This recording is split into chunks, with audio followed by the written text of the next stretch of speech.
I think the share screen has been disabled. So can the host please enable it for me so that I can share my screen?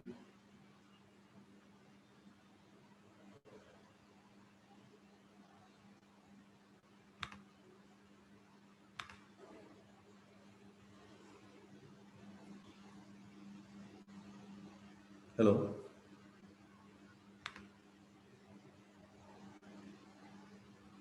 Yes, sir. We are working on it, sir. Okay.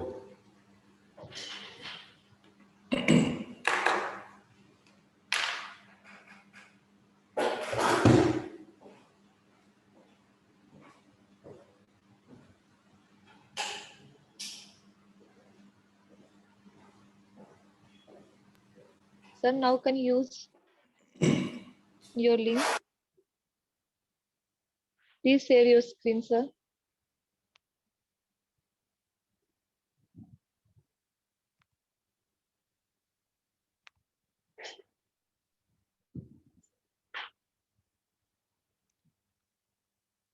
Okay, so can you see my screen?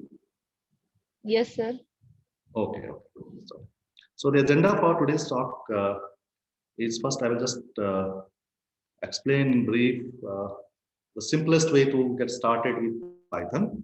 Okay, and in that I will cover why we should learn Python and why it's important. And then I will briefly cover the installation part, the simplest part. Okay, there are many ways you can install Python individually, but I would rather briefly discuss a method that will let you start with coding, okay, in Python and other libraries that will be used during the course or during your future programming Python task. Okay, so after that we'll start with some basics of Python, like indentation, what is the meaning of indentation, and why it is, how it is used in Python, the data types that are used in Python, the strings, conditional statements, and so on, functions at the end. Okay.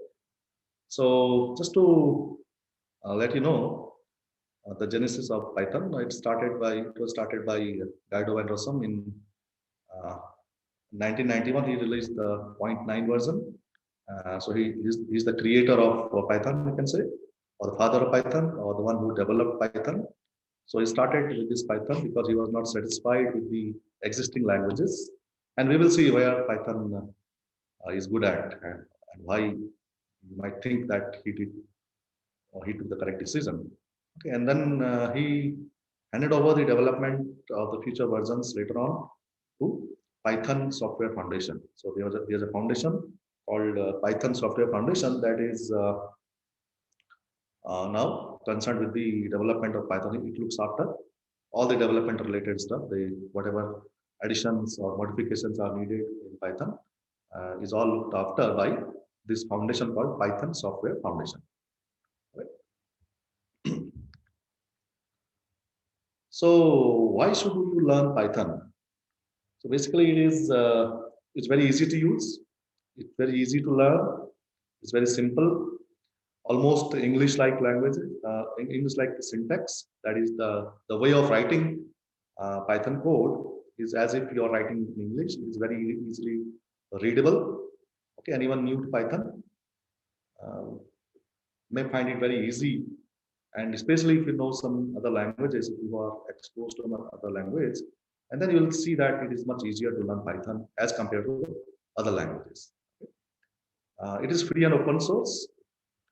So free means you're not charged for using Python. Okay, and open source means the code for the Python it is licensed in such a way, so it's a free license, or it's an open source license is there. So you can make changes, and that change might get accepted if it is either the community or the foundation finds that it is contributing positively. You can even modify the code and update the Python itself. Okay, so free and open source.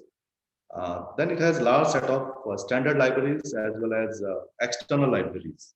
So libraries are nothing but a set of some software functions or functionalities Okay, additional functionalities that is not there in the main Python. In the core Python, these functionalities are not present, but you can use those additional libraries.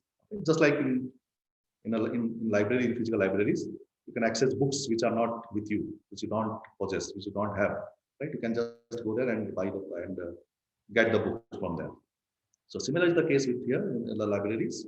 So there are many standard libraries as well as external libraries which have been provided by other developers. So there are thousands of such libraries in fact, and these libraries are code which may help you in doing additional functions, okay, which is not provided or which are not provided by function as it is.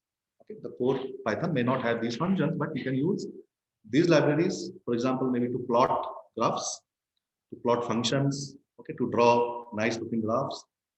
You have different libraries. You have different libraries for scientific calculation. You have different libraries for numerical computations where you use matrices, linear algebra. Okay, so you have different libraries for different tasks. You can use those libraries in a very simple way. Okay, so that makes it very powerful. Then another important thing to remember is that Python is being used by leading companies. Okay, all the most of the major companies or the big companies today, they use Python language in some way or the other. Okay, I will show you a graphs that will display the list of some of the companies or the major companies that use Python. Okay, then it's also used by scientists and researchers. So when I'm saying scientists and researchers means all kind of scientists, mathematicians, okay, anyone who is doing any research is using Python. Okay, most of them are using Python. Or the majority of these nowadays are using Python. I will show you a graph or a list that makes it clear. Then there is a community support.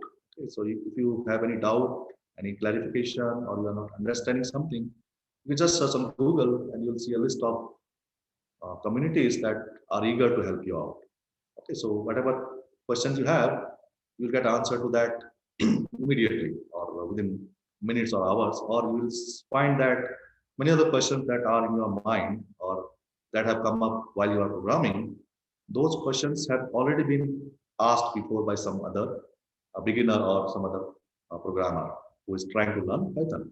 And that makes it the support that you get from community, Python community, very important. Because even we who have been using Python for a long time, for many years, we might find some of the intricacies, some of the parts where we want to find out more about it. Okay, and then we post some questions and we can find the answers provided by the community. By the community means it's just the developers who are there out there in the open and they are registered in those forums or online somewhere. And whenever you post any question, they will get you the answer, or they will provide you the answer. Okay, so here is the list. You can see the ranking of the programming languages. So these are just some of the major programming languages which are being used, and you can see in this the share of Python, it is big, almost 30%, and the second language in this Java, it is 17. So Python is almost 13%. The share is 13% more in Python. Okay, when I'm talking about out of 100. Then JavaScript, C#, they are all lagging much behind. Okay, and R, which is another language that is used similar to Python in some way, it is much less at 4%. So here you can see that Python is the leading programming language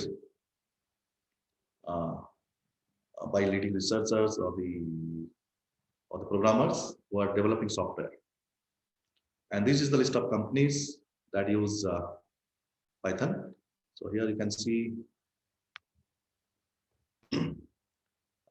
the major companies like Google or eBay, YouTube, Yahoo, Nokia, okay, NetBSD, MIT.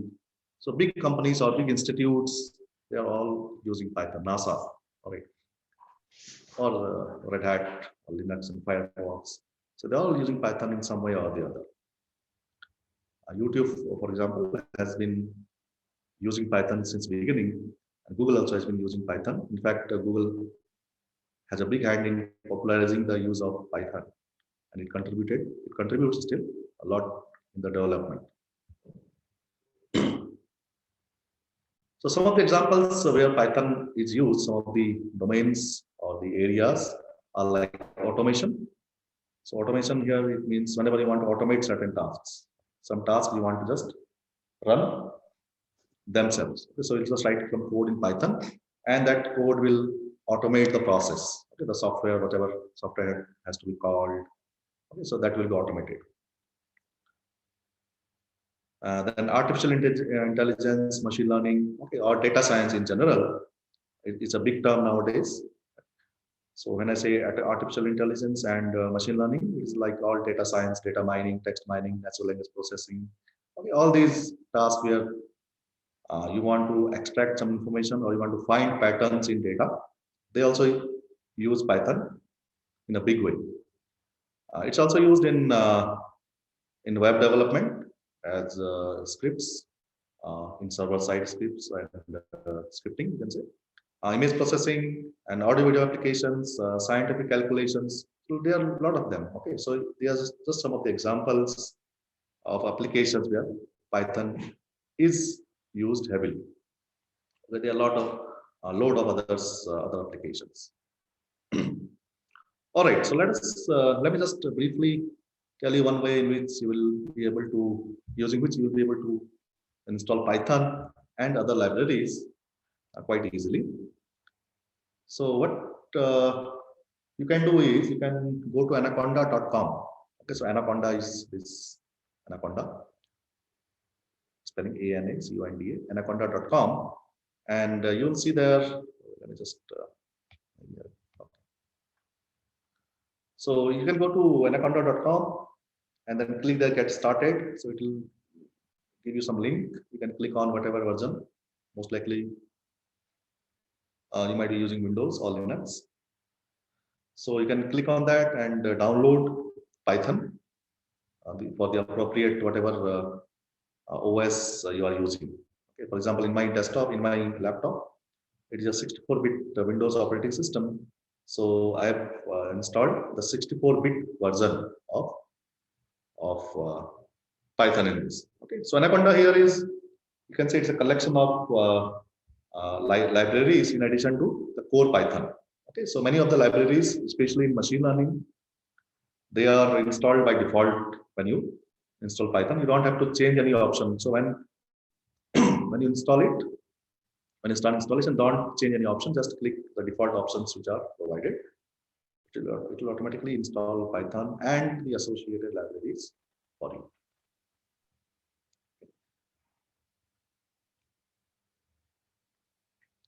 And in case, and then you can start using Python. Once the Anaconda is installed, you can start using Python. If you are getting any issues while you are writing program, then you can just check whether these paths, these directories are in the path. You can just go to my computer, okay, or my PC, right click on that, click properties, and then click environment variables or advanced settings, environment variables. And then you can see that user path has these in it. So you can edit and add these 4 lines in the path if these are not present. Okay, if any of these 4 are not present in the path, you can add these in the path, in the user path. And after that, you should be able to start using Python without any problem. Okay, if you're not having any problem, you can use Python directly without having to change the path. Then you are then this modification is not important. It's only important when your Python, the code that you are writing, you're not able to run due to some reason. Then you have to add these 4 directories and see that these are present in the path. Okay, if none of these is present, add all of them. If some of these are present but some of them are not present, then add only whatever is absent. Okay, so you have to modify the path. So once you installed this Anaconda, you will see that you can go to the start button and type idle. Okay, IDLE, and this kind of screen will pop up. Okay, so this is the command prompt. This is the command prompt in which you can type any command and see its output immediately. Okay, I will show you some examples of this. All right. So you can write any command and see the output immediately in this idle prompt.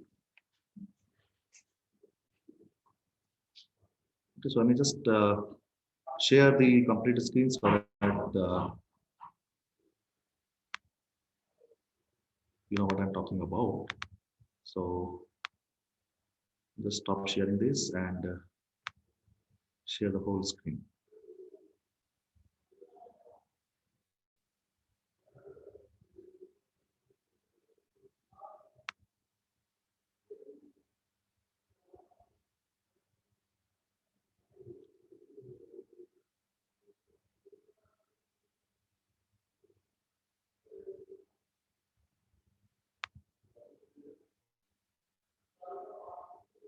Okay, so can you see my whole screen? Can anyone tell me if you can see my whole screen when I have clicked on start button? Can you see what is happening? Yes, sir. Okay. Yes. Okay. So I'll just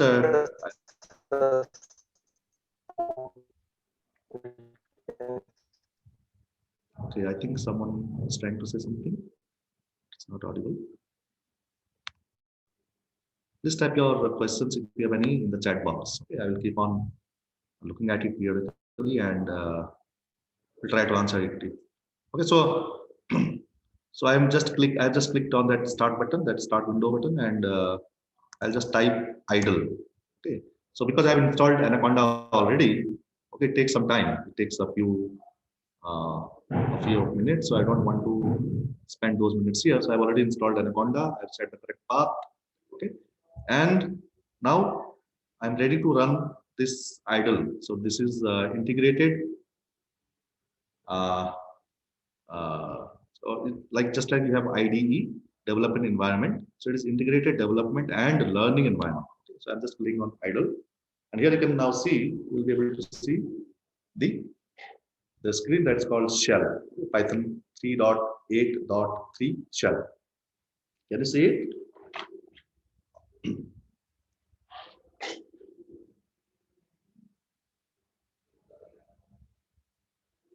Are you able to see this window, Python shell window? Yes, sir. Yes, sir. Okay. Now in this screen, so that this basically means it is ready to take any command that I would give it to this idle prompt. Okay, so it will run Python code for me. So whenever I say something, it will assume that I'm giving some command to Python. Okay, and it will try to run that using Python for me and show the output. Okay, now for example, so for example, I will just give a simple command. Let us say print. Okay, so print is a very basic command in Python. So print, and then inside a parenthesis, after print, I'm giving some parenthesis, and inside parenthesis, I'm writing say hello. Hello guys. Hello guys and girls. So I'm basically what I'm saying here is I'm just asking Python to print this string. Okay, this string here, anything that is within that inverted commas, okay, or quote marks. It is called a string. Okay, it can be a single inverted comma or double inverted comma, okay, or double quotes. It can be either of them. So I'm asking it to just print this whatever is inside that string for me. And when I press enter, you can see that it is printing that one. Hello guys and girls, right? So it's a very simple example. Or in computers, in programming, the first thing that you should print basically that we didn't is hello world. So hello world, when I type hello world, this string, it will print hello world. So whatever command I am giving, okay, it will just follow that command. It will try to execute that command and print the output format. Okay. So this is the Python shell. Okay, it's a, you can say it's a interpreter for me. So it is taking my input, whatever input I'm giving, executing that and showing me the output. Okay. So this is the idle shell. Okay. So I had a question. Like yes. I wrote print and hello guys and girls. So how do we do that again? Okay. Okay. You want me to repeat that part? Yeah. Okay. So basically, this print is a inbuilt function in Python. Okay. So print and then in this parenthesis. So opening parenthesis and closing parenthesis. So whatever is in between that, okay, whatever part you are writing in between that will be printed by this print function. Okay, so print here is called a function. So it is a function that is inbuilt in Python. Okay, so you can give anything here inside that. For example, hello or hi, whatever you want to give. So whatever you type here, I'm just typing some random strings. So everything that is inside this quote marks, quotations, okay, will be printed. So you can see when I type it and press enter, right? So whatever was inside that gets printed. Okay, clear? So whatever is inside this quotation mark, right? Inverted comma. I pressed enter, but another thing came. So it's Python installed in your system. I am using Python 3.8.3 shell. Yeah. So if you enter this prompt, it should come out, right? If the Python is installed properly, it's a very basic function that will be executed. You should be able to execute that. So do you write print and then inside parenthesis, that opening bracket or closing bracket? Did you follow this syntax? Let me just increase the font size.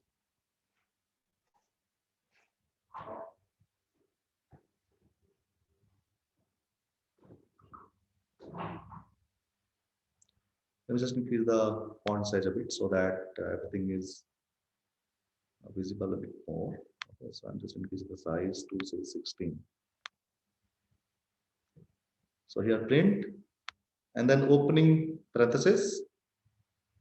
Okay, remember this is important, and then closing parenthesis at the end. Okay, so whatever you are trying to print should be within this parenthesis, within this opening and closing parenthesis. All right, so this is an example of print or of some function that you want to execute. Execute means you want to run that, or you want Python to run that command and show you the output. Okay, give you the output. Right. And you can also run some very simple basic other commands like say you want to set some variable name. I will discuss that in a while. Okay, so you can do some very basic programming, input output kind of thing in this shell. Okay, but whenever you want to write some bigger program, okay, a larger program, then this shell you'll see is not used much. Okay, now is it running fine? Sarah? Yes, it's okay now. I think okay. I think you missed the parenthesis or something that time. Okay. Okay, so another thing that you might try here is, say, let us use some very basic example. Let's say x is equal to 1. Okay, x is equal to 1. So I'm giving some extra space, even though that space in between is not important, just to make it visible or easily readable. I'm writing x is equal to 1. You can also write x is equal to 1 like this, but I've written the previous way, x is equal to 1, some space before and after equal sign, just to make it visible. Okay, much more readable. So here, what is happening here is you are asking Python, okay, to assign or to set this number, this value 1 to this variable. So the x, y, z, you might have learned in math, these are called variables, right? So X, Y, Z, whatever name you want to give. You can give any name. You can even give your own name as a variable name. Okay. So any string. String means a collection of characters. Okay, ABC, X, Y, Z, something. Okay. So I'm just giving a very simple string of one single character. Okay, and saying, okay, assign value of 1 to this variable called X. Okay, so the meaning of X is equal to 1. It means assign value of 1 to this variable X. Clear? And then now you want to print what is the value of this variable. Print X. So now here, what print will do is, it will see what is the value of X and print that for us. Okay, so rather than printing X, it will not print X now. Remember that it is not within quotes now, right? There's no inverted quote or double quote here. And I've just written print, and inside parenthesis, I've written X. Okay, so here, print will assume that you have given it some variable called X. Okay, and you want to print the value in that variable. Okay, so it will, what should it print? It should print whatever is the value that is stored in X. And what value has been stored here? 1. Right? So you can see when I type enter here, 1 got printed. Okay, and you can modify these values anytime you want. For example, later you want to find, you want to change this value of X to say 30. Okay, and then when you print X now, you see that now the value has been modified. Now it is print X, it will print 30. Clear? Later on, you might decide, okay, in X, I don't want to store some integer. Rather, I want to store a decimal number. Decimal number here, I mean, it is something that contains decimal point. Okay, so that is in programming, it's called float. It is called float, FLOAT. So you might want to store, let's say, 2.5 in X. Okay, then you can say, okay, X is equal to 2.5. So 2.5 gets stored in X. Okay, so when you print X, now whatever value has been stored now, latest, it gets printed. Okay, so remember that Python in any language, it will be line by line execution. So the latest part of X, what has been assigned to X, the most latest, okay, that will be present. Okay, the earlier part will not be. Yes.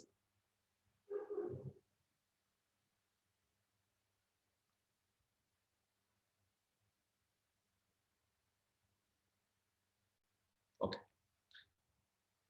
Right, and so this is decimal. Now you may want to store some string itself. What is a string? It is a collection of contiguous characters. Okay, maybe you want to just store hello in X.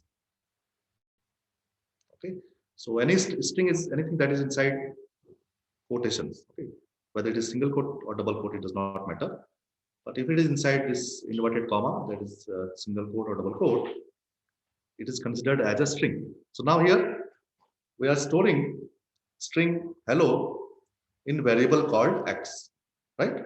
So now remember that first time we stored an integer 1, okay, and then we printed that. Then we stored another integer, right? So we overwrote this value of X and we stored 30, then printed 30. Then we modified it to contain a float number 2.5, printed it, right? And then finally we stored a string called hello. Okay, so we have used different kind of data type. So these are all called data type. Okay, so this X was 1, then 30, then 2.5. Okay, and hello. So this 130, all this without all these numbers which don't contain a decimal point, they are called integers. A number that contains a decimal is called float. Okay, and these collection of characters inside quotation marks is a string. Okay, so there are different kind of data types. Okay, in Python, these are called data types. Okay, so I have stored hello in X. Now when I print X, can you guess, or can you tell me what should be printed now? Hello, right? Hello gets printed. Okay. So remember, this inverted comma is not part of this quotation mark, is not part of the string itself. Okay. Whatever is inside that. Okay. So hello is inside that. That is part of the string. Okay. So this quotation mark, it only tells you that, okay, you are. So is it important to put the inverted commas? Yes, yes, it is important. Okay. So whenever you want to use any string, okay, you want to declare any string, okay, you want to write any string, it's important that you put inverted comma. Then Okay, why didn't we do it with numbers? Okay, so okay, if you don't type this, for example, if you just type say x is equal to hello, what will happen? It will give some error. Let me try it. Okay. Why? Because that time it will assume that hello is some variable name. Okay. So without a string, any collection of like this is assumed to be a variable name. Okay. So if that name is not defined, it will say, okay, there's some problem. Okay. Okay. And because you have not declared any variable called hello. Okay. But maybe you have declared some variable called hello. Let us say hello is equal to, let's say hi. Let's say. Let me write it multiple O's. Okay. So here, when I write like this, now I am saying, okay, store this string called HELL and multiple O's inside this variable called hello, right? Then you can type hello, because now you have defined this variable hello, right? You have now defined it earlier. So now when you type print hello, what will be printed? Whatever you have stored in hello string, right? That string HELLO, that will be printed.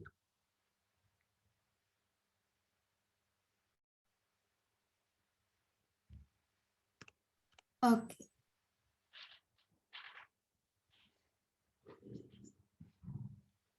Okay, so this is an example, another example of data type, string data type. Maybe you want to store something else. Maybe let's say you want to store this. Now you might say, what is this? X equal to 2. Okay. So is it one? Remember that it is not small t, it is capital T. If you write small t, it will be some error. Okay. Yes, someone said it is it 1? It's So a here, Boolean value. yes, it is a Boolean. Exactly, you are correct. It is a Boolean. Okay. So Python also has a Boolean variable that has true and false. It contains only two values. Boolean means 2, right? So bool means 2. So Boolean means a variable that can have only two values, either true or false. Okay. So when you write, type print x, you can see it's getting printed 2, right? Because you store true in there. And you can guess what should be the opposite of that? False, right? So true and false are two values that Boolean variable can store. So when you store false and print it, print false. Now, one thing here is, remember that I'm using single equal sign, right? So x is equal to false. So when I'm assigning a value to a variable, I'm using a single equal sign, right? It's also possible sometimes in the code, you will use two equal signs together. Okay. For example, let me write something like this: 2 equal 4. Okay. Let me just execute it and then discuss its meaning. Now here, when I'm typing print 2 equal 4, this is, so these are all called operators. Okay, equal operator or plus operator, minus operator, or double equal. So in this case, this double equal, that is two equal signs together, it forms something called equality. Okay, now here it is an equality operator. So it is not assigning the value of 4 to the left hand side. It is not doing that. What it is doing is, it is checking whether the left hand side is equal to the right hand side. Okay, so it is checking whether the left hand side is equal to right hand side. Now in this case, is it true? 2 is equal to 4. It is not true, right? So it printed the Boolean variable that is the result of this equality comparison. Okay, this comparison that 2 is equal to 4. So it compares something and output. Okay, if it is false, it will print false. If it is true, it will print true. For example, let me just write it another way. 2 is equal to 2. That is true, right? Because 2 is equal to 2. Left hand side and right hand side, they are equal. So it will print true. Okay. Let's try some more. Is 4 is equal to 2 plus 2? Yes. Okay. So there are multiple ways that you can use this. Okay. But 4 is not equal to 2 minus 2. Right. So false. So Boolean variables are used when you are doing some testing like this. Okay. When you are testing whether left hand side is equal to right hand side, or when you are testing for some condition. Okay. So most of the time you will not use this equality operator with numbers like this, but you will use them with some variables. Okay, and these variables like x, y, z, they might keep changing. Okay, they will keep on changing during the run of the program. So whenever the program is running, these variables keep on changing, and you might not know what is the value of that x. So you will want to use equality operator. Okay, for example, x is equal to say 100. Okay, and y is equal to say 10. Okay. And later on, you want to check whether x is equal to y, whether the variable x contains the same value that variable y contains. In this case, it is not, because x contains 100, y contains 10. They are not equal, so it is printing, it will print false. Okay.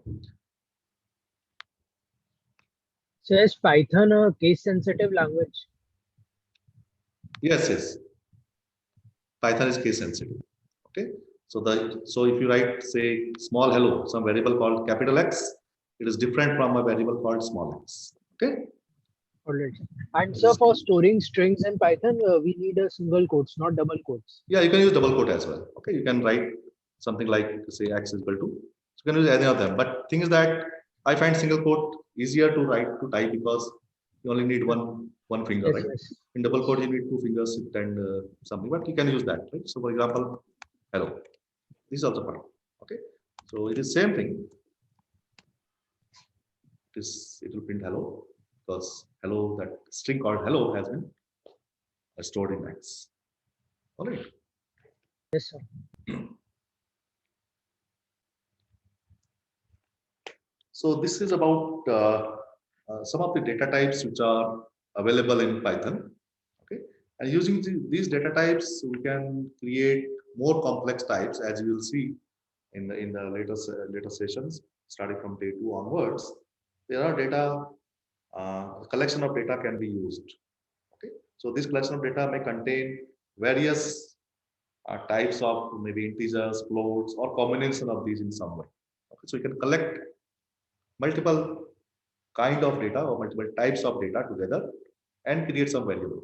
Okay, like lists and dictionaries. So that you'll learn later on. Okay. But today we are not going there. We are using simplest variables and see how these simplest variables can be used to write simple programs. Okay, the basic programs. Okay, so let's now try to write some program. So whatever you write, whatever we have discussed so far, they are not program. Is it a program? Are there any program? No. They are some part of some code. We have just given some instructions, and those instructions got executed, but it did not save those instructions anywhere. Okay. So in a program, you write some code. Okay, you save that code somewhere in a file. Okay, and then you can run that code by calling that file. Okay, with the help of that file, you can in window, for example, you can click, or you can type certain, or you can press some combination of keys, or type some command. In Linux, most likely you would type command to run that code, okay, to run that program. So in today's session, I will just discuss how we can use IDLE itself to write simple programs and run those programs. Okay. So here you can see I'm just clicking file, okay, and new file. I want to create a new file, a new Python file. So when I click this, what happened? You can see there's a new window that popped up. And what is written in this? Let me just drag it a bit so that to just decrease its size. So here you can see it is now a different kind of window that has come up. Okay, it is also, it has been created with the help of idle. Okay, and now we'll use idle to run it also. Okay, but this is now an editor. Now we are in an editor. Okay, it's called an editor window. So here you can type your program, you can modify your program. Okay, whatever you want to do, any kind of typing, modification, deletion, insertions to the program you can perform. Okay, for example, whatever we did earlier, for example, print hello world. Okay, so I'm writing print hello world. So I want to save only this single line of code in my program. Okay, and then close this parenthesis at the end. Right. Now you have to save this file somewhere. So to save this file, maybe I will just print control. I will press Control S together, or you can see here file save. Okay, Control S or Control Shift S. Maybe you want to modify the name sometime later on. Okay, so you can have all these options.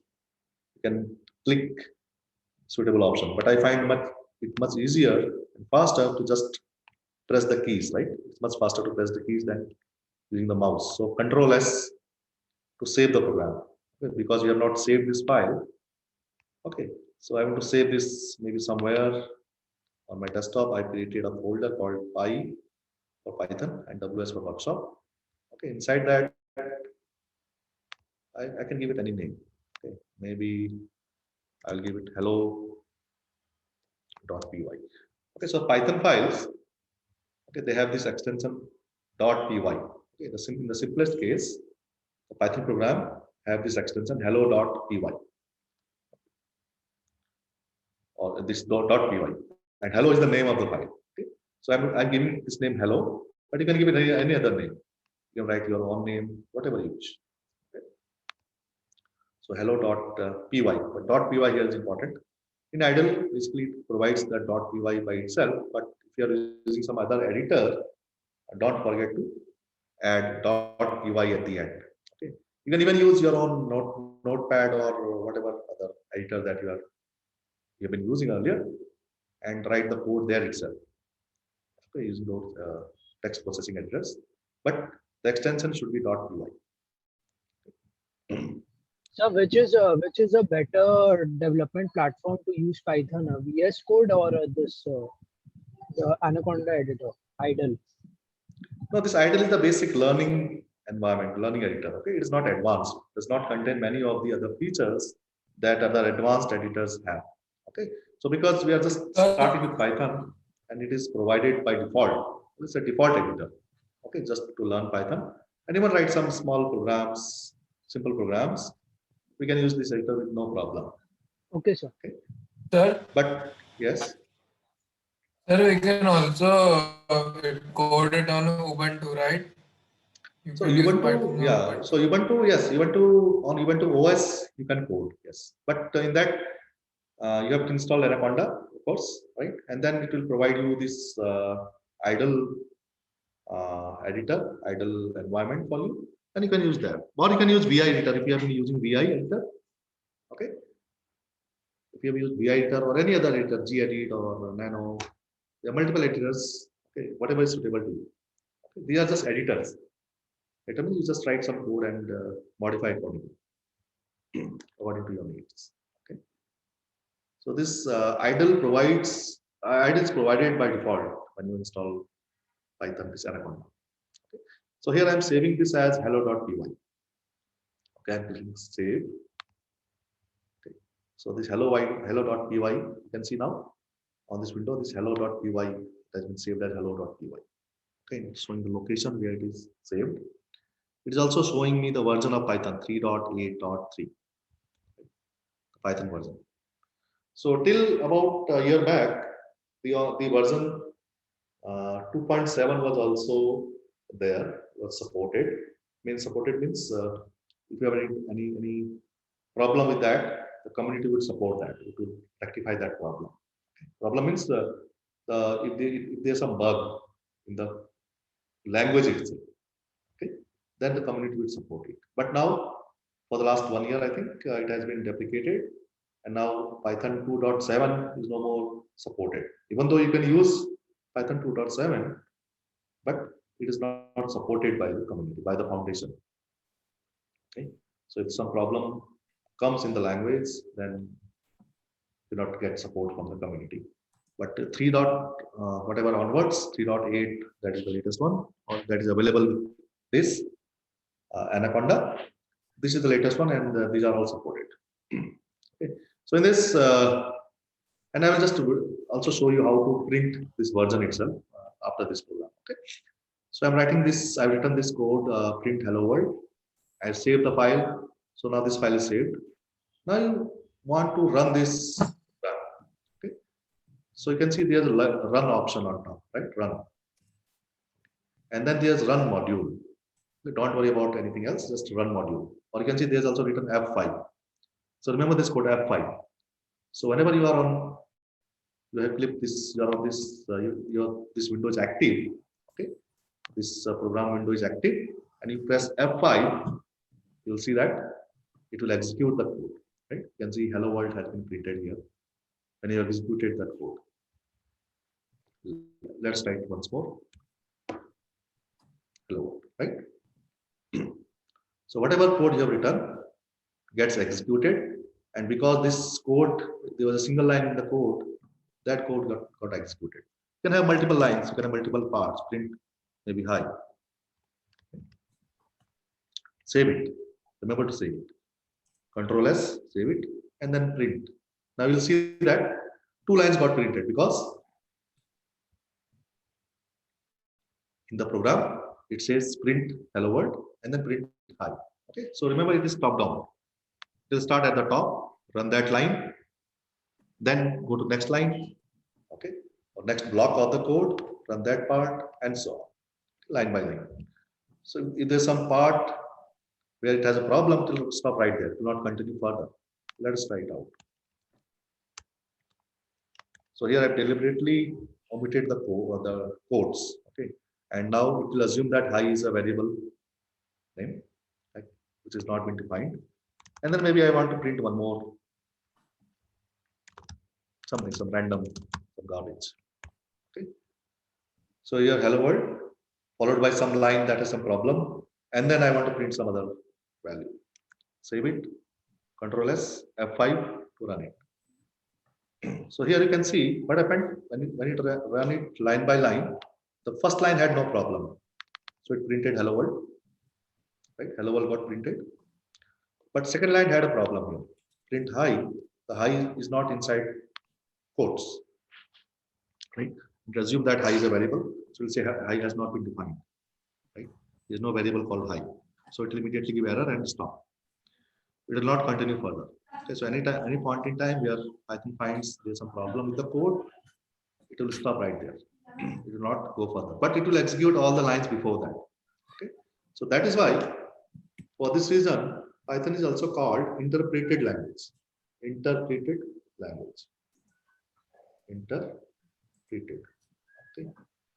That means the Python interpreter or you can say the software that runs Python. Okay. It interprets it line by line. And at any time it has a problem, it will stop right there. So this is in contrast to some other languages like C, C++, Java, okay, which are compiled languages. Okay, so this Python is interpreted language, whereas C or C++ and other language, they are compiled language. So in compilation, what happens in a compiled language? The compiler or the software that compiles this, it will try to see that the whole program, there's no error, there's no syntax error, or that is you have written the program correctly, entire program has been written correctly, and then only it will convert that to machine code, and then that machine code will you can execute, okay, in a compiled language like C. Okay, so the compiler, it compiles everything into machine language, and then you can run that machine language. Okay, so if you have any if there's any error in the code or in the program, code is a program. I'm saying code is just a program, okay, or part of the program. So there's any problem, any bug, any error in the code, a compiler, what it does is it will not compile it at all. Nothing will be compiled. You cannot run any part. But in an interpreted language like Python, you can run this interpreter will run the code until it finds the line with the problem. Okay, so it's line by line execution. Okay, so it is an interpreted language.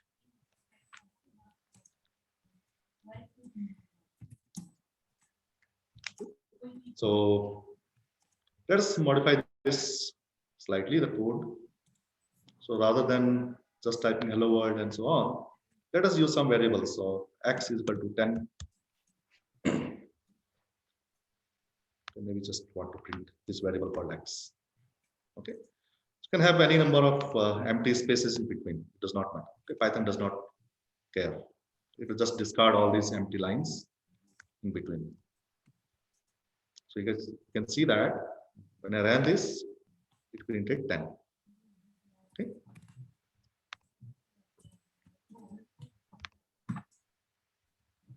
So let me just remove all these empty lines, empty spaces. So maybe modify this value of x to 50 and then print it again. So you'll see that first value of x, value 10 is stored in x. So 10 is printed, but immediately in the next line, value 50 is stored now. Then it will print 50. So 10 and 50 will be printed. Okay, in that order.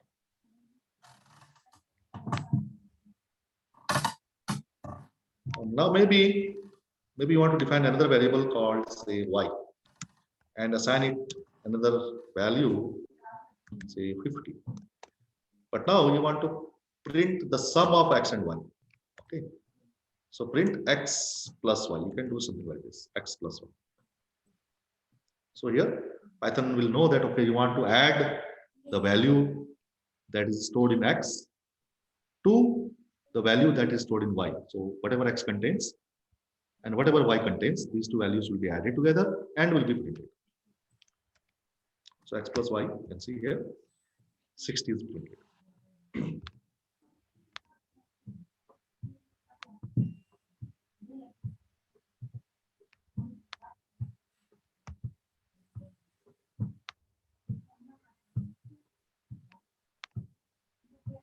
Right? Or maybe you want to declare another variable say called z, okay, and then store x plus y. Okay, so now what it means, what this line means, z is equal to x plus y, it means X plus y value has been assigned to the variable z. yes. So x plus y means whatever value is stored in x plus whatever value is stored in y. Okay, so it will result in some value. So in this case, it will result in 60. So that 60 will be then assigned to z. Okay, then you can use that z in any way you wish. So print z, for example, will print the value 60. Okay, let me just save it and run it. You can see 60 got printed. Okay. What if you want to divide x by y? Let's try this, x divided by y. Okay, so this is division operator, x divided by y. And here you can see 10 by 50. What is 10 by 50? 1 by 5, that is 0.2. So 0.2 got printed. Okay. So these are some of the operators of plus. Then you can also have minus operator, x minus y. So here it will print -40 because 10 minus 50 is -40. Okay. So it can store plus, minus these positive or negative values both. If you change the order, y minus x, it will be 50 minus 10, so that will be 40. Y divided by x, exact division, here it is 50 by 10. आए थे वहां पे एक light आई, light से सीधा चलना। So it is 5. Okay. Okay, there's one more operator here. So if you write double forward slashes, so single forward slash means So I single division. can't do this. You can't do what? I opened this notepad and named it as hello.py and then No, don't open Notepad. What you have to do is you have to do it in idle. Okay. Once you install Anaconda, okay, then as I mentioned, type idle. okay. Otherwise, if you are using Notepad, you should find a way to modify this extension .py. Okay. Otherwise, you'll have some other extension like .txt file. It will be created. So that might be causing the problem. Okay. So modify the extension to make it .py file. Okay. So whatever is the file name, for example, hello, it should be .py after that. Okay. That's it. Otherwise, in editors, these text editors, by default, it will add .txt at the end, and then it will have problem. You will not be able to run that txt file. Okay. You can only run Python file. Okay. So I was discussing about these two forward slashes. Okay, so it means here it means discard the decimal part.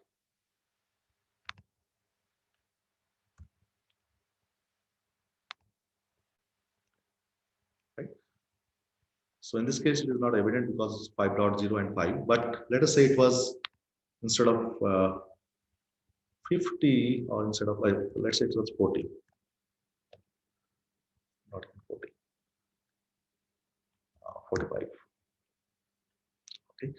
So when you do y divided by x, it will be what will be printed?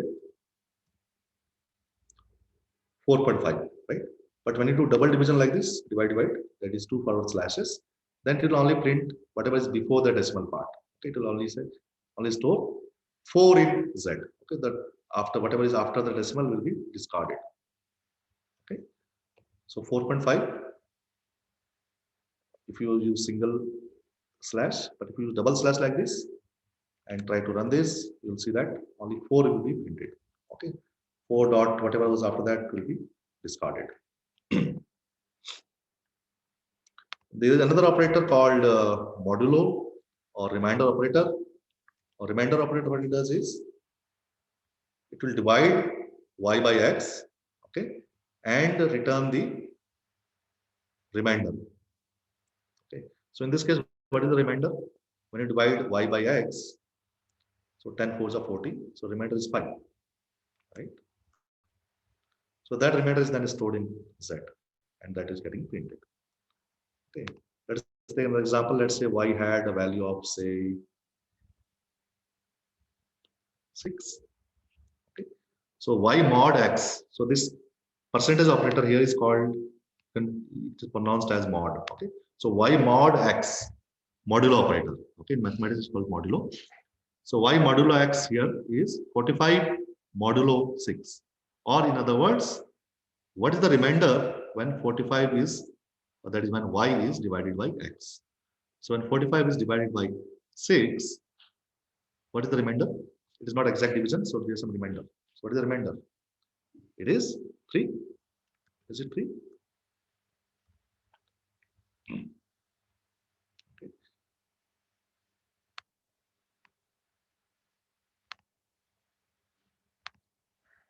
Okay, so it just tells, don't write any decimal part, don't go to dot something, but just show me the remainder when y is divided by x. So that is another operator that is used. Okay, that you can use in Python. Fine. So let us take a small break of 10 minutes and When we return, we will discuss a bit more advanced topics like conditional statements, basically if else, depending on some condition, you want to perform some activity, okay? And then functions, what functions mean, we'll discuss them after the break. So let's take a 10-minute break.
Hello.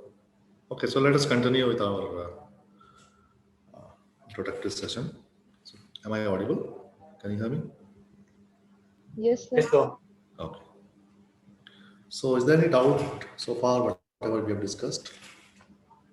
And if there is any doubt in the topic, you can please ask.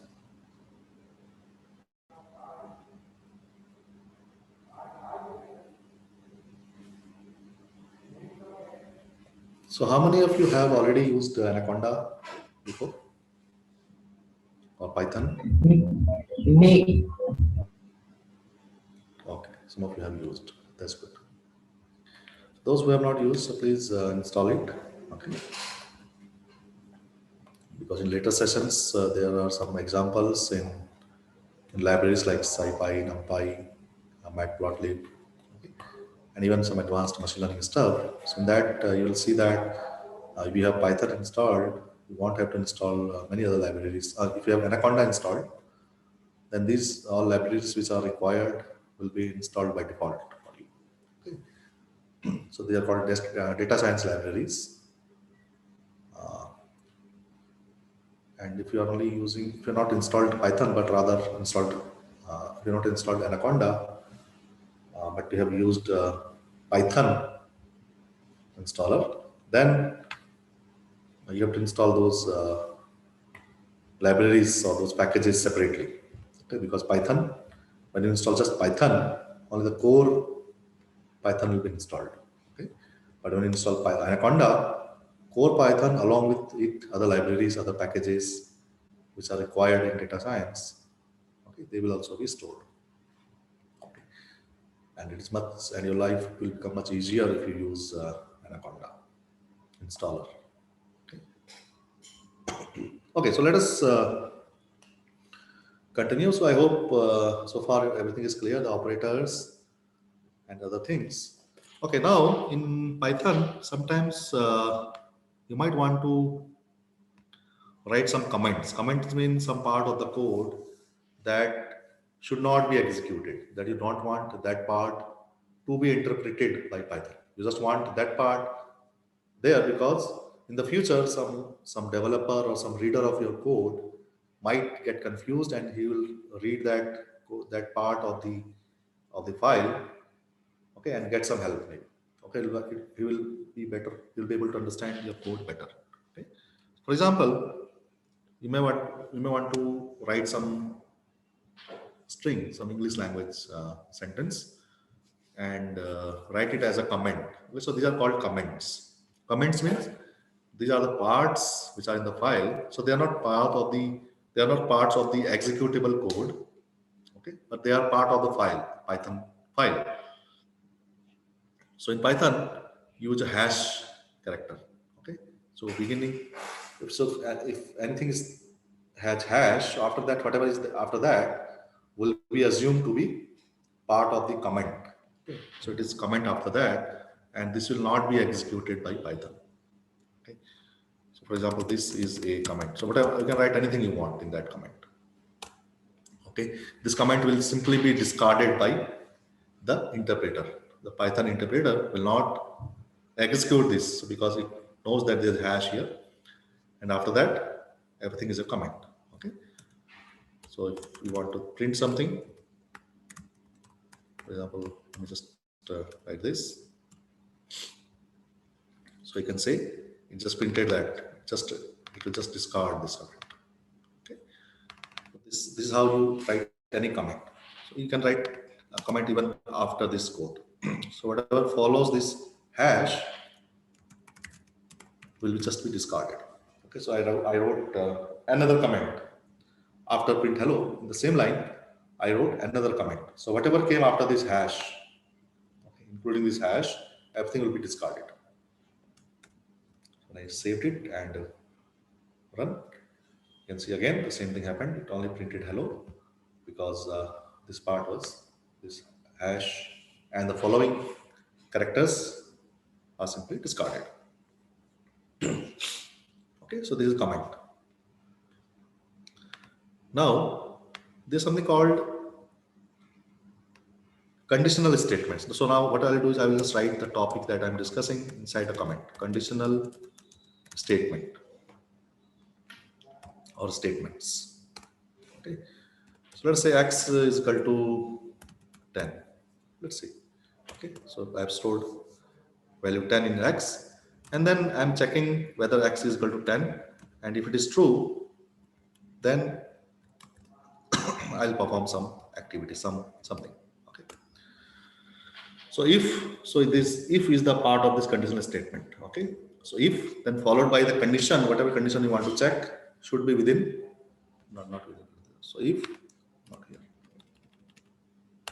So if x is equal to 10, so this parenthesis is not required. So if x is equal to 10, if this is true. So remember earlier I mentioned about the Boolean operator. I gave an example. So what will this result in? X is equal to 10. Will this be resulting true or false?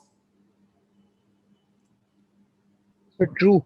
It will result in true. So if true, that means if part will be executed. So whatever you are writing in the following line will be executed. Let's say I'm writing print, this will execute. Okay. And then I run this. So here it printed, this will execute. But suppose I typed x is equal to 100.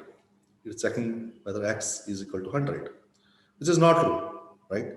So in this case, whatever follows this if statement, if condition, this thing will not be executed. Okay, so this thing will be executed only if the condition is true. Only if this condition is true. So what is the syntax? Syntax means how do you write this code? If you write if statement, then give some space, then write the condition that you want to check. Okay, and then write this column. This column is important. Don't forget this. Okay, this column is important here. So if some condition is true, then column. Whatever follows that, if, okay, it will execute. So here you can also, again, one more thing you can see here is there is some indentation. Okay, there is something called indentation. So anything they have to write as part of, say, this if here after that, so it should be indented. So here I am indenting this with 4 spaces. That is, I am leaving 4 spaces here, 1, 2, 3, 4. Okay, so after leaving 4 spaces, then I am typing my code. That is whatever is the part of if will be written here. So anything that is part of. Can you tell me how to open this hello.py again? Because I can't open it. Where did you write the code? Okay, you want to open this editor. Yes. So in the start window, just type idle and you'll see that idle application is there. I tried that. Sir, do you have AnyDesk on your system? No, this is not there. Otherwise, you could have accessed our computer and then helped us. Message आया आपका invoice is not correct.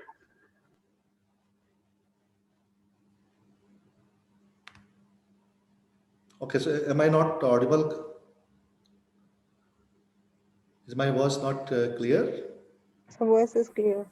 Okay.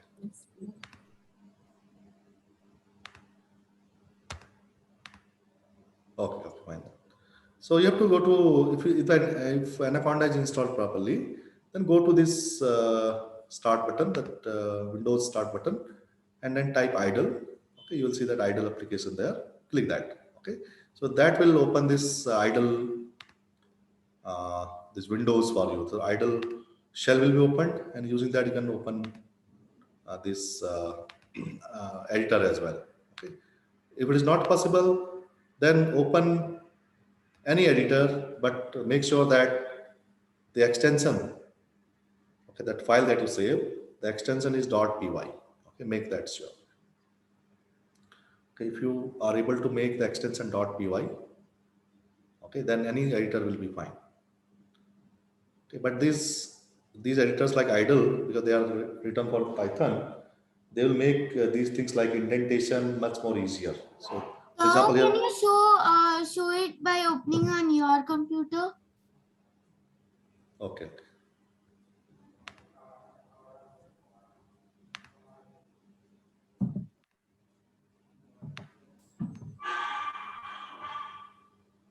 Just a minute. Huh?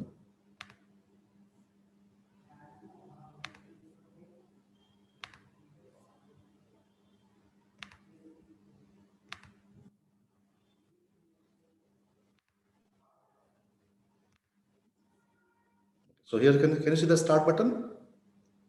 Yes. Okay, so when I click it, and then I'm just typing. Remember, it is not showing anything, so I just typing IDLE, idle. So here it came up, run command. Okay, idle command. So when How you click did it, you open the start button? no, you just take your mouse cursor to bottom left, right? There's a start. Are you on Windows machine? Um, So there's a Windows mark there. Click on that. okay. Okay, and then just type IDLE. So in mine, when I type IDLE, this ideally, there comes ideally Python 3.832. Yeah, just click that. Can you click that? Yeah. Then the same Python 3.8.3 shell opens. Okay, cell is open. Okay, now here what you do in that cell, file, new file. Okay, in that cell on top you can see file and then new file. Yes. Okay, when you click this editor will open from there. Okay. Okay, fine. Fine. And then in that you can write your code. Okay, so if x is equal to 100, do something. So here I'm just printing, this will execute, and maybe I'll print one more line, print, everything is fine. Right? So this will execute, everything is fine. So 2 lines I wanted to print. If x is equal to 100, if this condition is true. Okay, but is it true? Is this condition true? Is x is equal to 100? No, sir. No, No. it is not 100. So what will happen? Nothing gets printed. When you run this, it will start, but nothing gets printed. Okay. Okay, let me just write one more line. But now this is outside the if statement. Okay. So print this is outside the if statement. Okay. Now, so these two statements that this will execute, everything is fine. These are part of if condition because you can see that I have indented, that is I have left 4 spaces before these, right? And they are both indented with 4 spaces, these 2 lines, print and print. Okay, so indentation here means they are part of whatever is preceding, whatever statement is preceding that. So if x is equal to 100, if this condition is true, then run these two together. Okay, together means one after another. Okay, but only if the condition is true. So this is a block. You can say it is if block. Okay, this is a block which will run only if the condition is true. Okay, if the condition is not true, then this block, these two lines will not run. But once you come out of this block, okay, this line, the last line, this is outside the if statement. Why I have written like this? Because this is now not indented. This is now, in fact, it is right in the line, in the same line as if, right? So this is not part of the if block. Okay, so Python has this indentation concept to make this block part of the if statement. Okay, anything that is not indented will be considered as not part of that. Okay, so these lines are part of if, but this is not part of if. Okay, so even if the condition is not true, this part will run. This last print will run because that does not depend on that if statement being true. Is it clear? So let's run this. So even though the statement was not true, the last line ran. Okay, why? Because this was not part of this does not depend upon the if condition being true. Okay.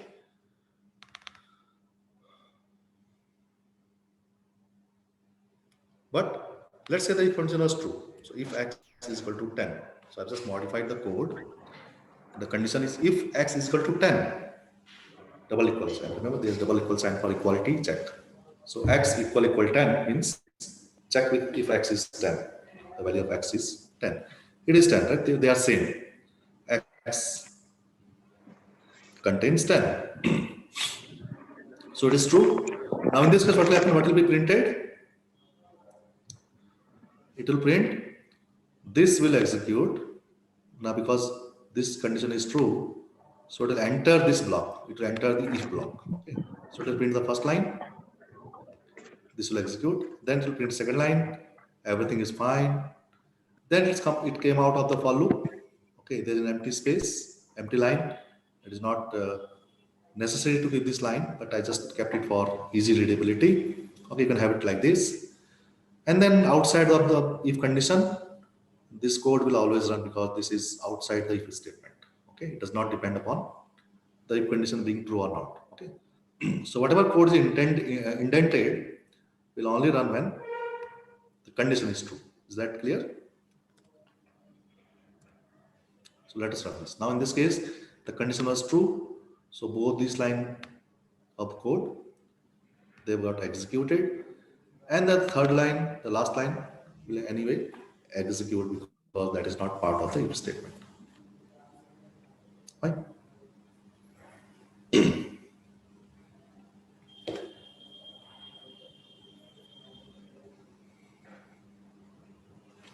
Okay. Okay, sometime what happens is that you may want to check some condition. Okay, if the condition is true, run some code. Okay, else, that means else means if the condition is not true, run some other part of the code. Okay, so in this case, you have something called else followed by colon. So when you type else, again, you'll get an indented part of the code. Okay, so here you can say that, okay, print, let me write something inside else. Okay, I'm just writing random string here. Okay, inside else, let me just type one more line, print one more line here. So print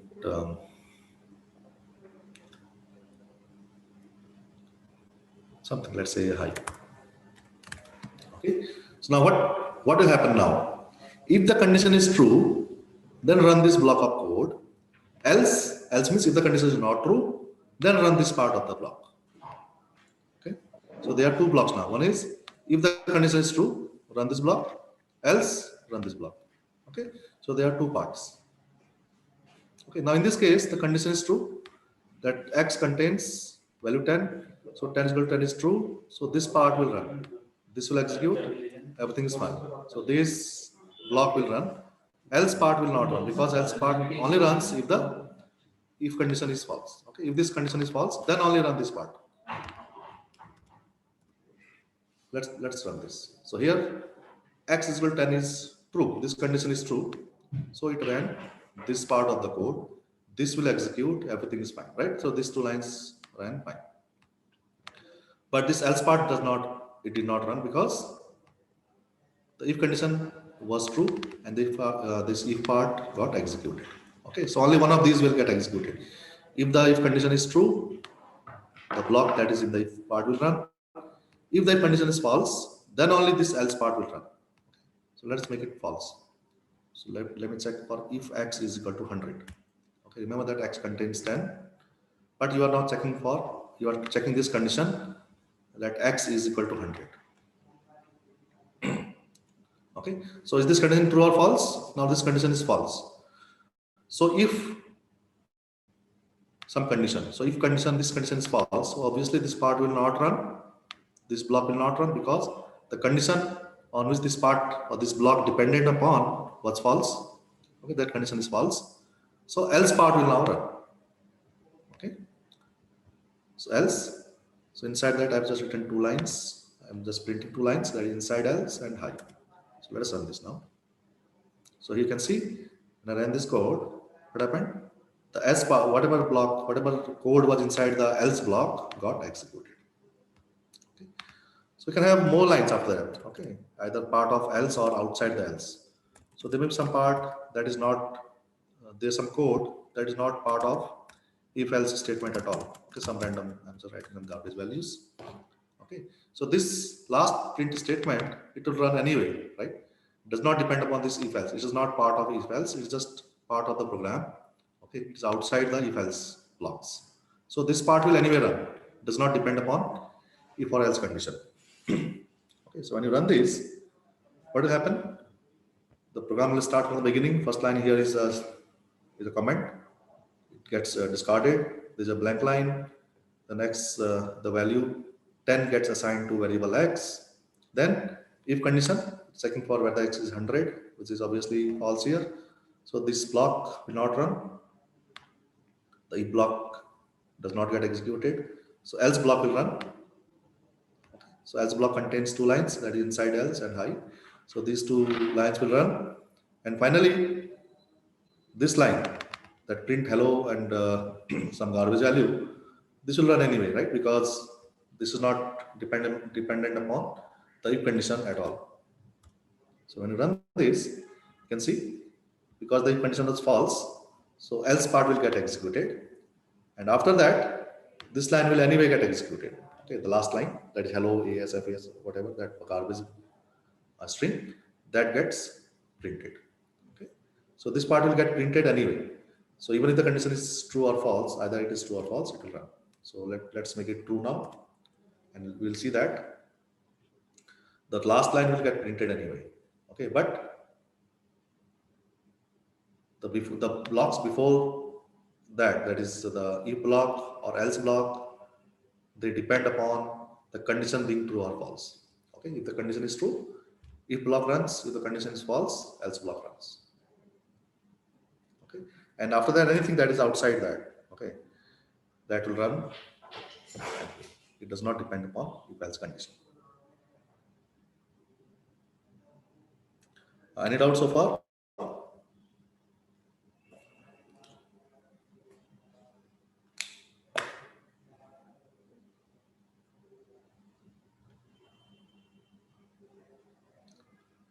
Okay, and these blocks can be as long. They may contain as much code as you want.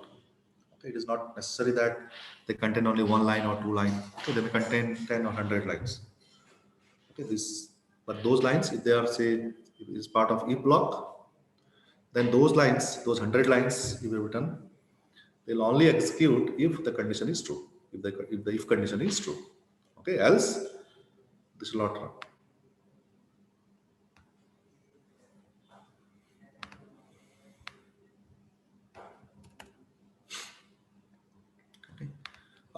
Many times you may also want to check for more than one condition. So here if x is equal to 10 is a single condition, right? But you may want to check for multiple conditions multiple times. So in that case, you have something called else if.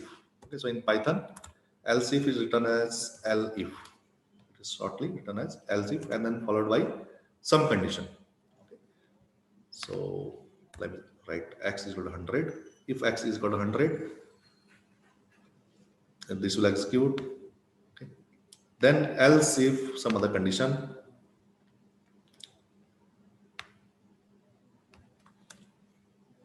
Else if, let's say, if x is greater than 5, so I'm just writing some random condition here. Okay, if this condition is true, okay, that means if the first condition is not true, then check for this condition. If this is true, then maybe type something or execute some code. So here I'm executing some code that will just print x is greater than 5. Okay. And then finally, if none of this is true, then you can write else. Else print x is not 100 and x is not greater than something even, I'm just writing this. Okay, so if x is equal to 100, run this block of code. Okay, else if, check for this condition. That means if the first condition is not true, then check for this condition. Okay, and if this condition is now true, then print this. And finally, if the second condition itself is false, then else part will run. Okay, so you can write multiple else if like this. You can check for multiple conditions using multiple else if statements. So let's run this. Let's run this code. So here, the second part got executed because the value of x greater than 5, the x greater than 5, this conditional statement, this statement is true because x value of x is 10, or you can say x contains 10.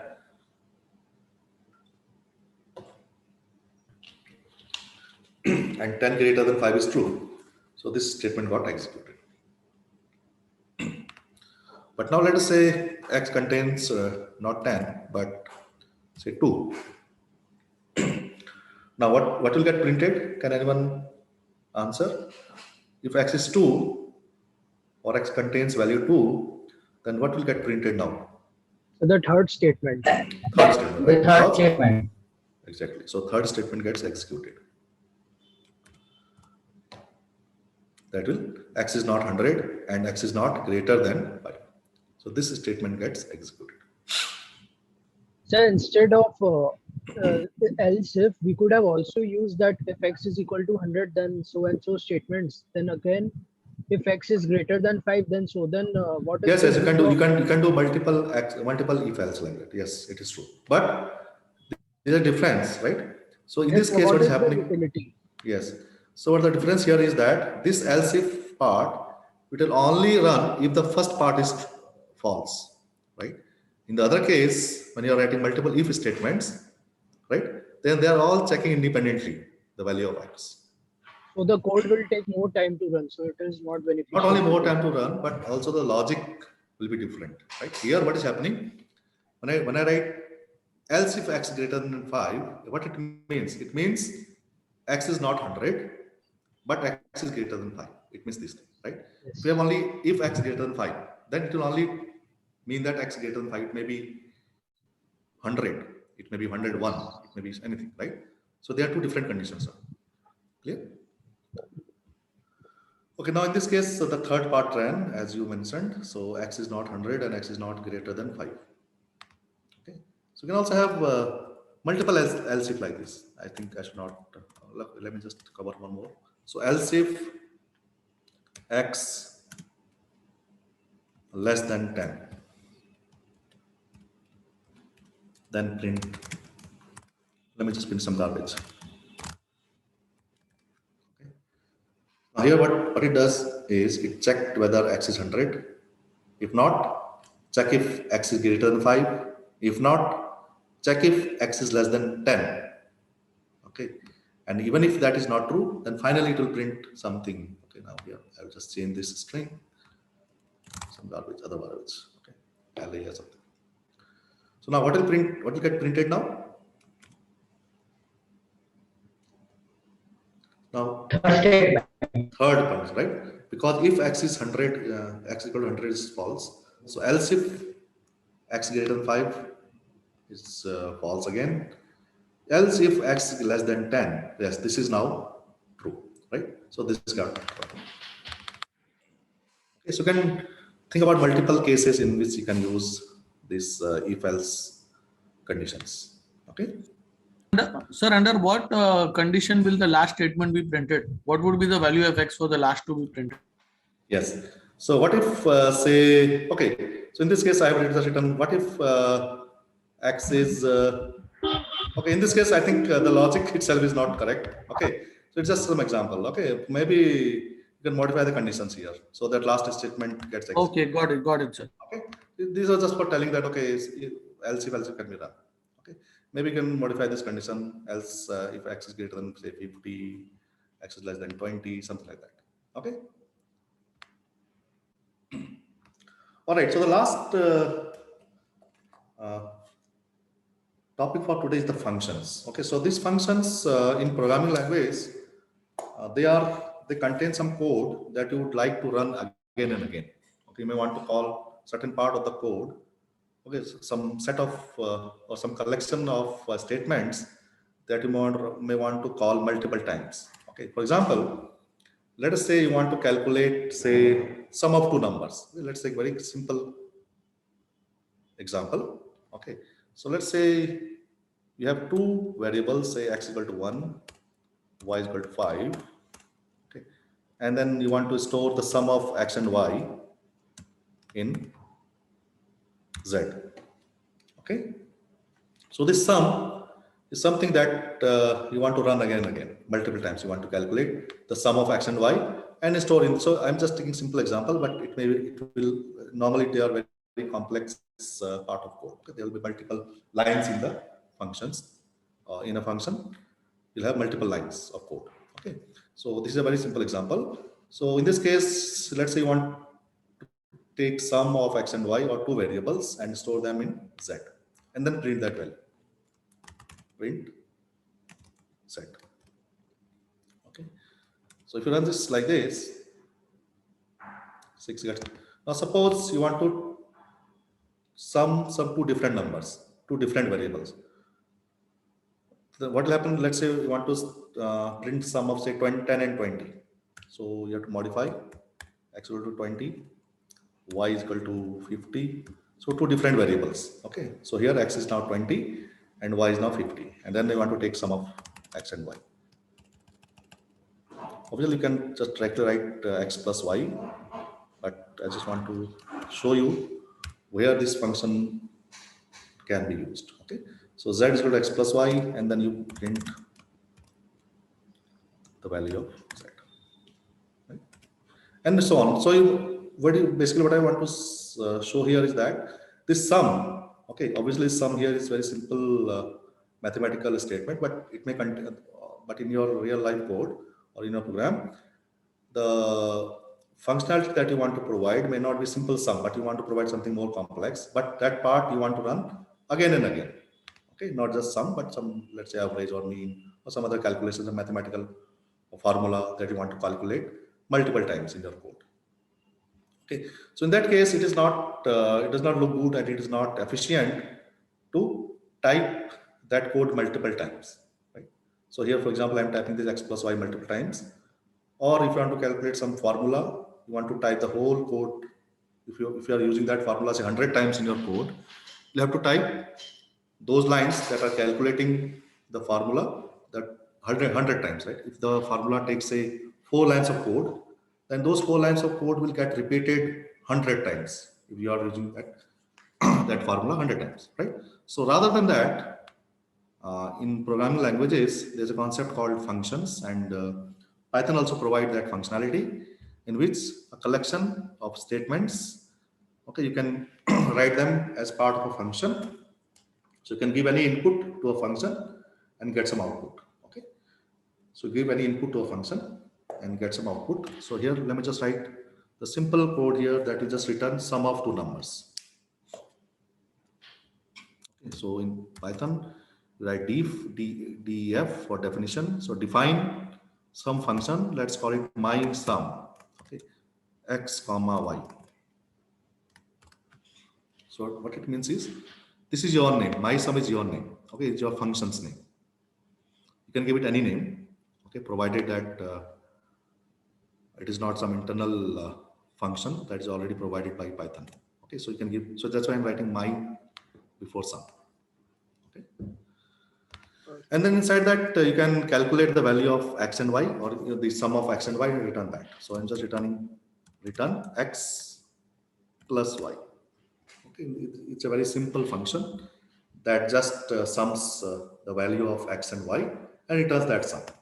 Okay, now you can use this function as many times as you wish. You want to print the value of the sum of x and y, say 1 or 2, use print my sum.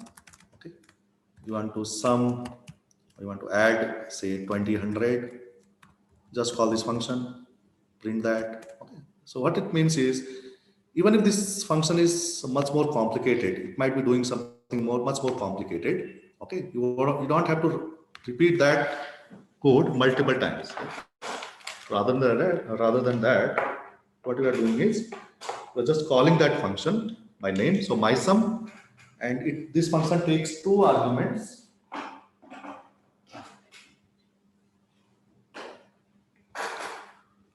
So when you define this function, define the function called my sum that takes 2 arguments. Here you are calling these arguments x and y. So these arguments are nothing but input to the function. Okay, so this x and y are input to the function. And then inside function, again, you can see that there's some indentation. It's important, right? So indentation here means the space that you are giving before this the block, before this function block starts. So this function block here contains only a single statement, that is return x plus y. Okay, so return x plus y. So it will just return the sum of x and y. It's a very simple function. Okay, this type of function will not write in real life, but just to show you example of the function. Okay, so here my sum x and y, return the value of x and y. So that is the argument x, whatever is the value of x plus the value of y will be returned. So in this case, the first print statement, what will it print? 1 plus 2, right? And the second one will print 20 plus 100. So 3 got printed first and 100 got printed. 100 plus 20, that is 120 gets printed next. Okay. And maybe you want to write a different kind of sum. So it is not immediate sum, but rather maybe you want to multiply x by itself and then multiply y by itself. Okay, so x square plus y square. So you want to print the value of x square plus y square and then print that. Okay, so I have modified this function and called it like this. So I return, so in this function to return x square plus y square. So here you can see x square plus y square here is 5, and these are 2 large numbers. So 100 square is 10,000 plus 20 square is 400. So 10,400 gets returned here. Okay, so I made this function much more bit more complicated here. Okay, or maybe you want to return x cube plus y cube, or x to the power 4, y to the power 4, and so on. Okay, so because you are using this code multiple times, so we're just giving it a name, my sum, and using that function name instead of the complete code. Okay, so whenever some part of the code has to be run multiple times, or whenever you want to you need to write some code multiple times, it is better to write it as a function and then give arguments to the function, call that function with proper arguments and use that. Okay, otherwise there's if you write this code multiple times, 100 times, that is also fine, but it will not look good and it will not be efficient. Okay, so this is where functions become important. Okay, any doubt so far? No, sir. Okay, so now can you write a simple code? Let me just give one example. So let's say you want to calculate, say, tax. Okay, so the rules are very simple. So I'm just writing the rules here of computing tax. So this is our own rule. They are not necessarily implemented anywhere. So if salary is, say, greater than 1 lakh, okay, then only calculate tax, then calculate tax. And so here you can immediately see that there's some use of if else condition, because the condition here is the salary must be greater than 1 lakh, then only the tax will be calculated. Okay. So there are two slabs. If salary is between say 1 lakh and 5 lakh, then tax is 20%.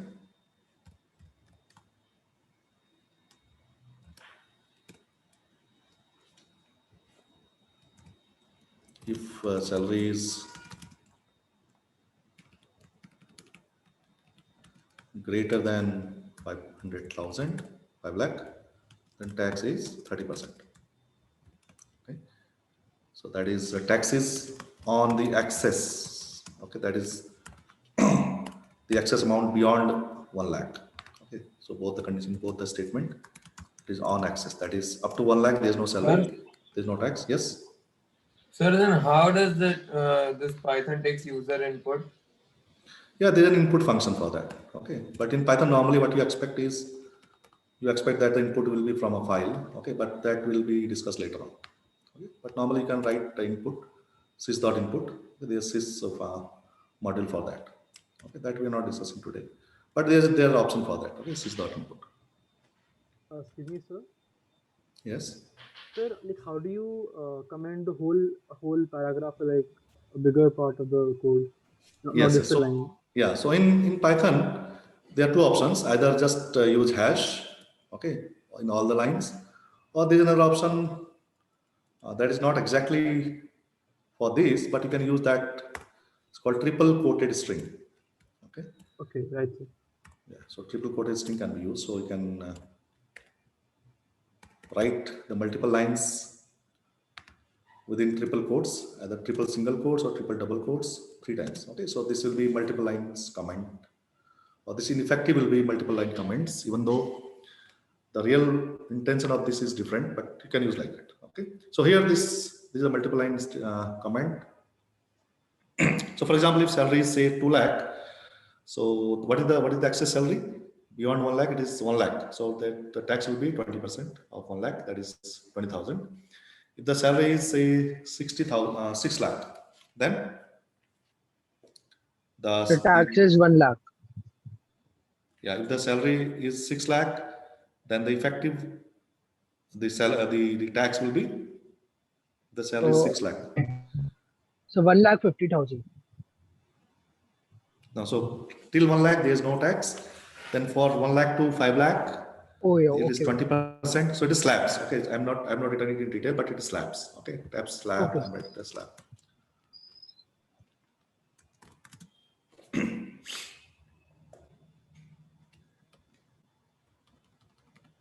So one on slab on tax.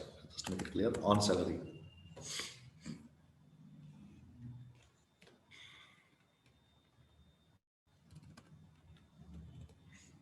So if the salary is 600,000, that is 6 lakh, then 4 lakh till 5 lakh, it is taxable salary is only for 4 lakh, so it is 80,000, and the remaining 1 lakh 30,000. So 80 plus 30, so 110,000, right? Something like that. So try to write code for that.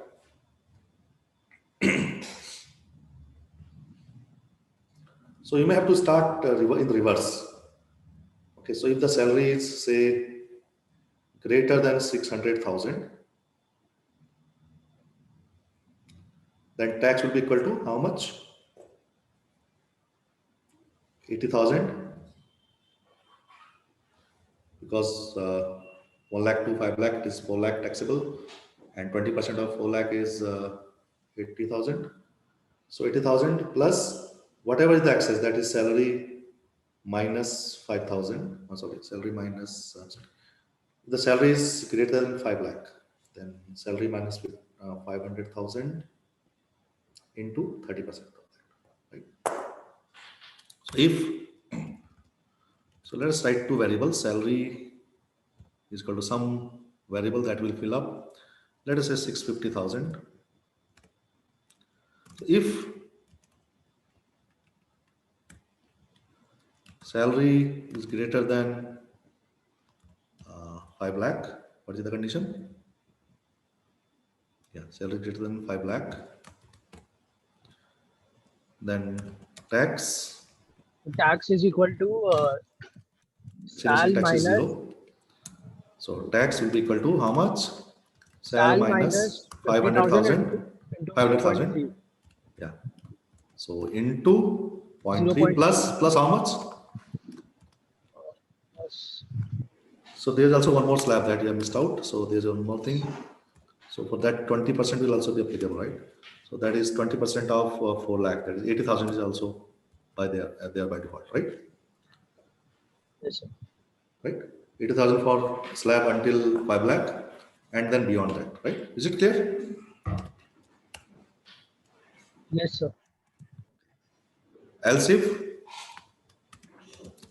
that means the salary is greater than 50,000, 500,000 is not correct. So else if salary is greater than 1 lakh, then tax will be equal to how much?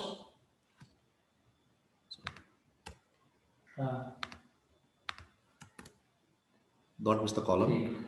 So in this case, if salary is not greater than 5 lakh, but salary is greater than 1 lakh, that means it is taxable. So whatever the salary minus 1 lakh Into 0.2. to 0.2, exactly, right? So salary minus 100,000 into 0.2.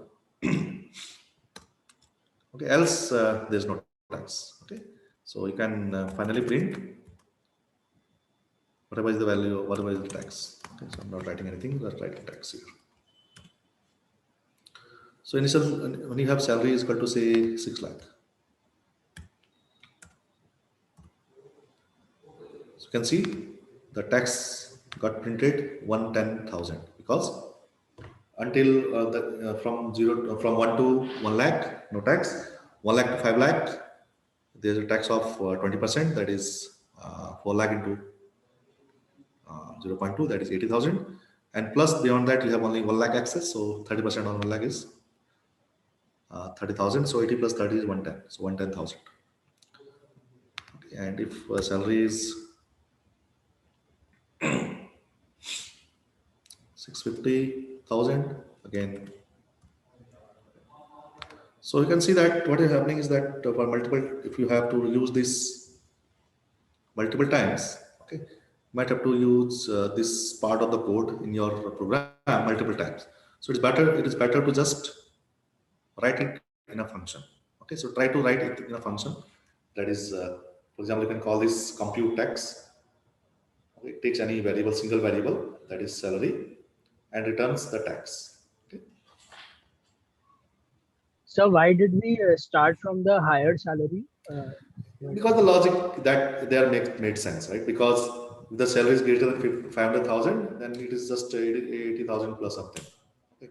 Depends how you are making your logic. You may write it from the beginning also, but then the logic will be different. You have to write your own logic, right? You have to write multiple conditions in that.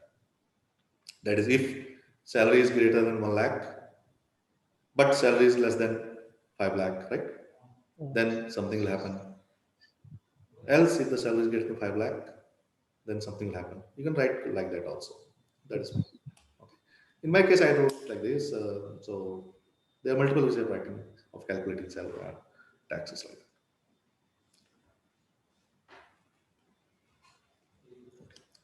If you write if salary is greater than 1 lakh, then you have to test one more condition, one extra condition, right?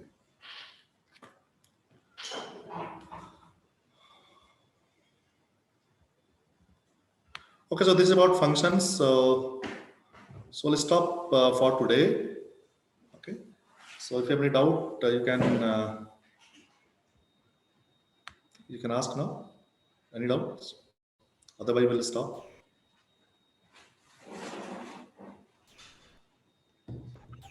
No, sir.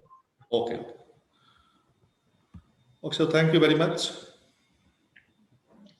Thank you so much, sir, for Thank you, this sir. wonderful Thank you, sir. lecture, and hope the participants have learned initial basics of Python from your lecture. Thank you so much, sir. Thank you.